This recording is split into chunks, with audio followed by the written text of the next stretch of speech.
का वचन, ईर्ष्या पर विजय। याकूब की पुस्तक उसका 3 अध्याय उसकी 14 और 16 आयत। पर यदि तुम अपने अपने मन में कड़वी ढा और विरोध रखते हो तो सत्य के विरोध में घमंड न करना और ना तो झूठ बोलना। यह ज्ञान वह नहीं जो ऊपर से उतरता है, वरन सांसारिक और शारीरिक और शैतानी है। क्योंकि जहाँ ढा और विरोध होता है वहाँ बखेड़ा और हर प्रकार का दुष्कर्म भी होता है। स्वतंत्रता तब आती है जब हम अपने पापों को स्वीकार करते हैं और विश्वास करते हैं कि परमेश्वर के पास सर्वोत्तम योजना है। हमारे अपने जीवन और किसी और के जीवन के बीच एक मामूली तुलना शुरू होती है। यह सब तुलना बहुत आसानी से नियंत्रण से बाहर हो सकती है। ईर्ष्या एक बर्फ के गोले की तरह है जो बड़ा और बड़ा होता जाता है और इसके परिणाम आध्यात्मिक रूप से विनाशकारी हो सकते हैं।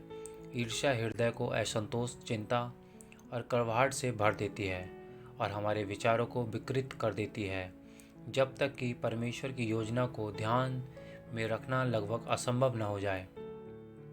हमारा ध्यान उस पर केंद्रित हो जाता है जो हमारे पास नहीं है और जो हमें वंचित वस्तु या विशेषता वाले अन्य लोगों के प्रति आक्रोश के अपंग पद पर ले जाता है।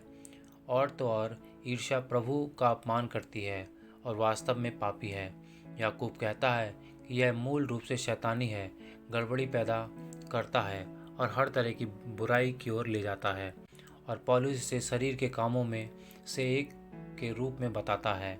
यह रवैया परमेश्वर में दोष ढूंढने के बराबर है। अनिवार्य रूप से यह दावा करना कि हम किसी और के पास क्या है उसे पाने के योग्य हैं और उस पर बेहतर आशीष को रखने का आरोप लगाते हैं।